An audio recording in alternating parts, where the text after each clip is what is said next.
গুরুত্বপূর্ণ বিষয় নিয়ে আপনাদের সাথে কথা বলতে চাই। শেখ হাসিনার আরেকটি সাক্ষাৎকার বেরিয়েছে এবং সেই সাক্ষাৎকার তিনি দিয়েছেন ভারতের এনডিটিভির সাথে। এনডিটিভি শেখ হাসিনাকে ইমেইল করেছিল, ইমেইলে প্রশ্ন করেছে এবং সেই প্রশ্নের উত্তর ইমেইলই শেখ হাসিনা এনডিটিভিকে দিয়েছেন। সেটি দৈনিক ইত্তেফাক পত্রিকায় এসছে।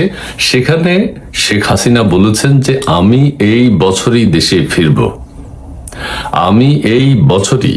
এবার একটু অন্যরকম সাক্ষাৎকার। এর আগে বলছেন আমি মাথা উঁচু করে ফিরবো, কখন ফিরবো কিভাবে ফিরবো সেটি বলার নেই। এবার বলছেন যে এই বছরই আমি দেশে ফিরবো শেখ হাসিনা। এবং কি কারণে তিনি ফিরতে চান, কি কারণে তিনি ফিরবেন, কি কারণে তার ফেরা উচিত, জনগণ কি চায় সেগুলো তিনি ব্যাখ্যা করেছেন। ইত্তেফাকে এই সাক্ষাৎকারটি এসছে, সেটি আমি আপনাদেরকে পড়ে শোনাবো।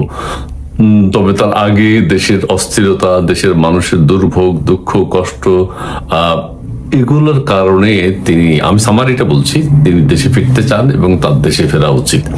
আমি ইত্তেফাকের কথা না বাড়াই, ইত্তেফাকের যে লেখাটা এসছে, সাক্ষাৎকারটা এসছে, সেটি আমি পড়ে শুনাই। দীর্ঘ প্রায় 2 বছর দেশের বাইরে থাকা বাংলাদেশের ক্ষমতাচ্যুত প্রধানমন্ত্রী আওয়ামী লীগ সভানেত্রী শেখ হাসিনা ঘোষণা দিয়েছেন সব ধরনের রাজনৈতিক প্রতিকূলতা, ষড়যন্ত্র এবং আইনি বাধা উপেক্ষা করে তিনি চলতি বছরই দেশে ফিরবেন। সকল প্রকার রাজনৈতিক প্রতিকূলতা, এক ধরনের আওয়ামী লীগকে নিষিদ্ধ করা হয়েছে, ষড়যন্ত্র করা হয়েছে, আইনি তাকে মৃত্যুদণ্ড দেওয়া হয়েছে, তথাকথিত আইসিটি গঠন করা হয়েছে, সেগুলোর বিরুদ্ধে, সেগুলোকে উপেক্ষা করে তিনি চলতি বছরেই দেশে ফিরবেন। ভারতের সংবাদ মাধ্যমে এনডিটিভিকে দেয়া এক বিশেষ ইমেইল সাক্ষাৎকারে তিনি এই দৃঢ় প্রত্যয় ব্যক্ত করেন। নির্বাসিত জীবনে থাকা শেখ হাসিনা স্পষ্ট করেছেন দেশে ফেরা তার ব্যক্তিগত কোনো উচ্চাকাঙ্ক্ষা নয়, বরং এটি দেশের জনগণের রাজনৈতিক অধিকার, গণতন্ত্র, আইনের শাসন এবং মুক্তিযুদ্ধের চেতনাপূর্ণ প্রতিষ্ঠার সঙ্গে সরাসরি জড়িত। এই কথাটা একদম পরিষ্কার। বাংলাদেশ এখন আক্রান্ত, বাংলাদেশ স্বাধীনতা বিরোধীদের খপ্পরে, বাংলাদেশ কারা শাসন করছে, পাকিস্তানের প্রেতাত্মা এখানে রয়েছে। এই জিনিসগুলো স্পষ্ট, এটা দেশের মানুষ জানে। খুন খারাপি, রাজনৈতিক প্রতিহিংসা, দলাদলি, মারামারি, কাটাকাটি, সমস্ত কিছু দেশে চলছে। সো মুক্তিযুদ্ধের চেতনা পুরো প্রতিষ্ঠার সঙ্গে সরাসরি জড়িত। তিনি বলেন আমি ক্ষমতার জন্য রাজনীতি করি না, জাতির পিতা বঙ্গবন্ধু শেখ মুজিবুর রহমানের স্বপ্নের সোনার বাংলা গড়ে তোলার লক্ষ্যেই আমার এই সংগ্রাম। হ্যাঁ, এটা দেশের যে ডেভেলপমেন্ট হয়েছে, দেশের যে উন্নয়ন বিগত 17 বছর যাবত হয়েছে, সেই উন্নয়ন বাধাগ্রস্ত হয়েছে। দেশের মানুষই এখন চায় শেখ হাসিনা দেশে ফিরুক, শেখ হাসিনা দেশে আসেন। শেখ হাসিনা নিশ্চয়ই এগুলো টের পাচ্ছেন এবং যে তৃণমূলের কর্মীরা কষ্ট করছেন, পরিশ্রম করছেন, তাদের মধ্যে একটা আশা সঞ্চার হয়েছে এই বক্তব্যের মাধ্যমে যে এই বছরই প্রত্যয় যোগ করা হয়েছে। তিনি বলেন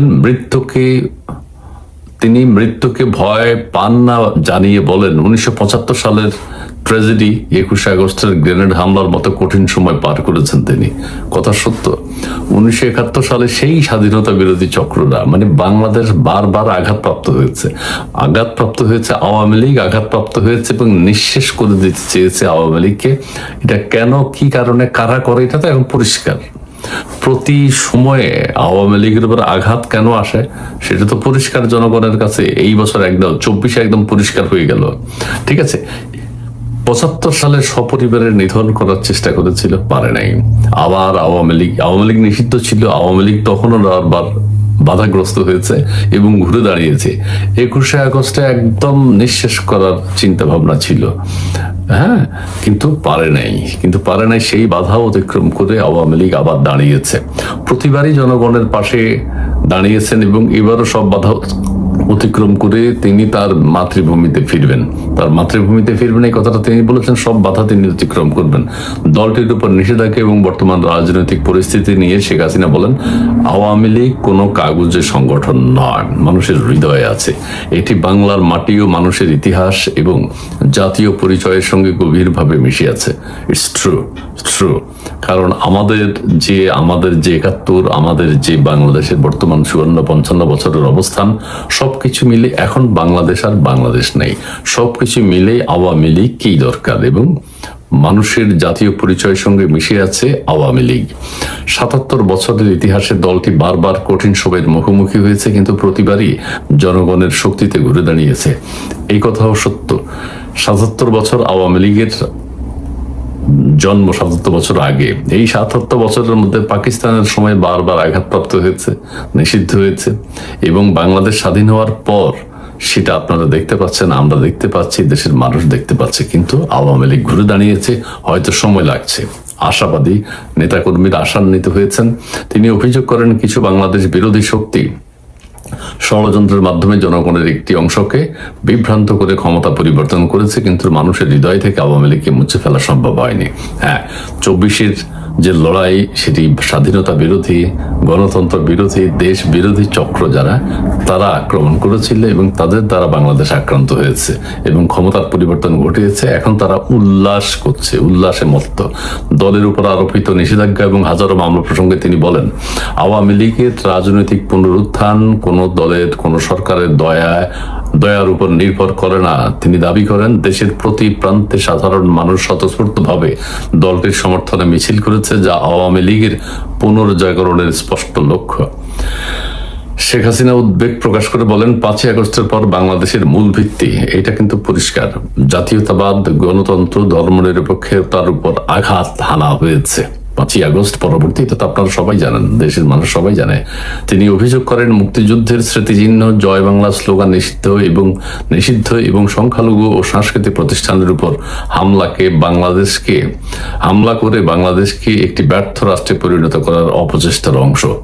সেই চেষ্টা চলছে। আপনার সাংস্কৃতিক অঙ্গন সমস্ত কিছু ধ্বংস, শিল্প সাহিত্য, বাংলাদেশের আইডেন্টিটি কি, পরিচয় কি? আমরা কি সৌদি আরব? আমরা কি পাকিস্তান? নো।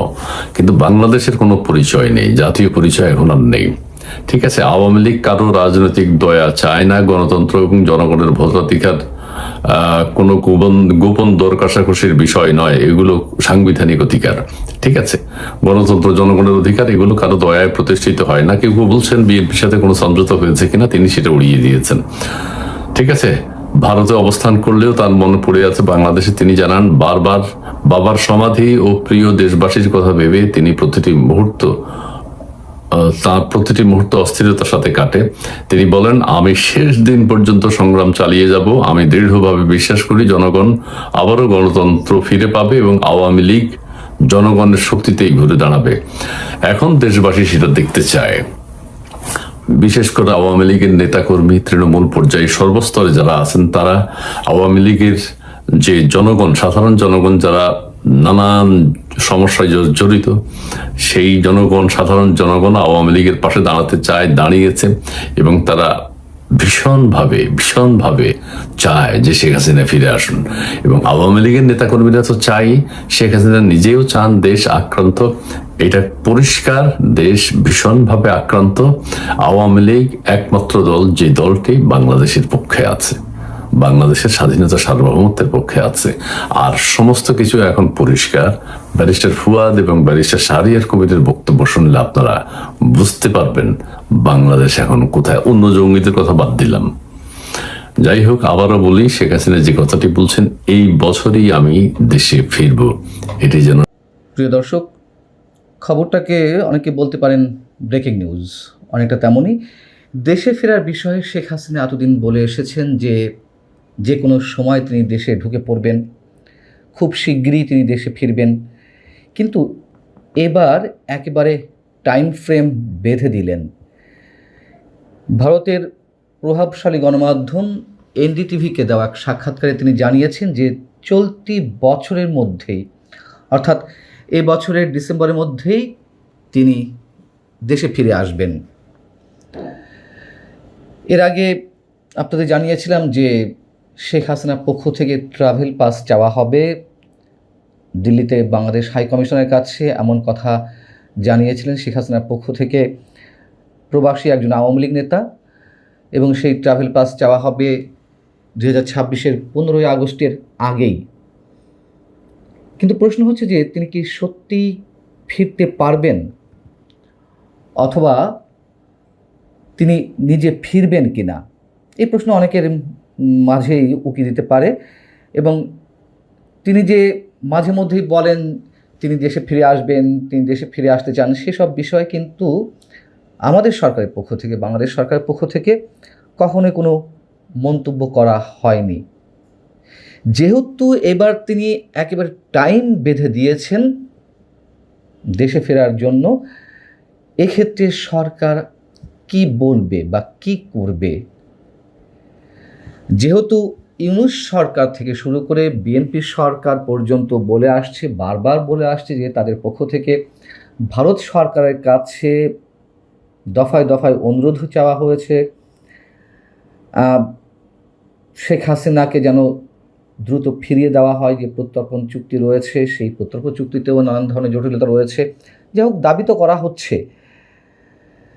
এখন তো শেখ হাসিনা নিজেই ফিরতে চাইছেন, তিনি ঘোষণা দিয়ে দিয়েছেন। এক্ষেত্রে সরকারের তো, বাংলাদেশ সরকারের তো আর কোনো প্রকার দোষারোপ করার কোনো জায়গা থাকছে না ভারত সরকারের প্রতি, যে ভারত ফেরত দিতে চাইছে না বা ভারত কোনো উত্তর দিচ্ছে না। আবার বিএনপি সরকারের সঙ্গে শেখ হাসিনা দেশে ফেরার বিষয়ে কোনো ধরনের গোপন সমঝোতা করছেন কিনা বা করা হয়েছে কিনা, এ বিষয়েও এনডিটিভির পক্ষ থেকে জানতে চাওয়া হয়েছিল। তিনি মন্তব্য করেছেন, সে বিষয়ে পরে বলছি। তিনি তার সাক্ষাৎকারে কি কি বলেছেন তা একটু সংক্ষেপে আগে আপনাদের সামনে তুলে ধরি। এনডিটিভিকে ইমেইলে একটি বিশেষ সাক্ষাৎকারে তিনি ঘোষণা দিয়েছেন সব ধরনের রাজনৈতিক প্রতিকূলতা, ষড়যন্ত্র এবং আইনি বাধা উপেক্ষা করে চলতি বছরেই দেশে ফিরবেন তিনি। শেখ হাসিনা বলছেন, দেশে ফেরা তার ব্যক্তিগত কোনো উচ্চাকাঙ্ক্ষা নয়, বরং এটি বাংলাদেশের জনগণের রাজনৈতিক অধিকার, গণতন্ত্র, আইনের শাসন এবং মুক্তিযুদ্ধের চেতনা প্রতিষ্ঠার সঙ্গে সরাসরি জড়িত। তিনি বলছেন যে তিনি মৃত্যুকে ভয় পান না। 1975 সালের ট্র্যাজেডির কথা উল্লেখ করার পাশাপাশি তিনি 21শে আগস্টের ঘটনার কথাও উল্লেখ করেন এবং তিনি বলেছেন যে প্রতিবারই জনগণের পাশে দাঁড়িয়েছেন এবং এবারও সব বাধা অতিক্রম করে তিনি নিজের মাতৃভূমিতে ফিরে আসবেন, ফিরে আসতে চান। এই ধরনের ল্যাঙ্গুয়েজ কিন্তু তিনি ইউজ করেননি, তিনি বলেছেন ফিরে আসবেন। আওয়ামী লীগের উপর নিষেধাজ্ঞা এবং আওয়ামী লীগের যে দলীয় নেতাকর্মী, তাদের নামে যে হাজারো মামলা, সে প্রসঙ্গে প্রশ্ন করা হলে তিনি বলছেন, আওয়ামী লীগ কোনো কাগজের সংগঠন নয়, এটি বাংলার মাটি ও মানুষের ইতিহাস এবং জাতীয় পরিচয়ের সঙ্গে গভীরভাবে মিশে আছে।